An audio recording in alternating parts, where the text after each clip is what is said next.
kita tetap vaksinasi jalan, ya. Tidak ada hari libur. Yang Sabtu Minggu tetap vaksinasi jalan.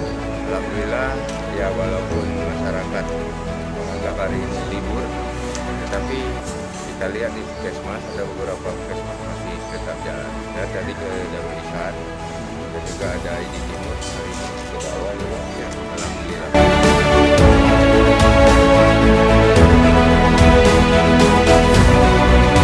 Mudah-mudahan vaksinasi dari Timur masih berjalan lancar.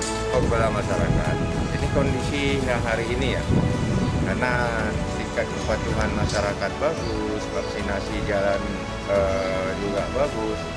Mudah-mudahan Aceh Timur lebih bagus ke depan, ya lebih bagus. Karena kita lihat kondisi ya, yang hari ini masih yang isolasi 3, yang dirawat 3. Ya, mudah-mudahan COVID ya di Indonesia ini cepat berlalu, dan juga untuk Aceh dan Aceh Timur mudah-mudahan.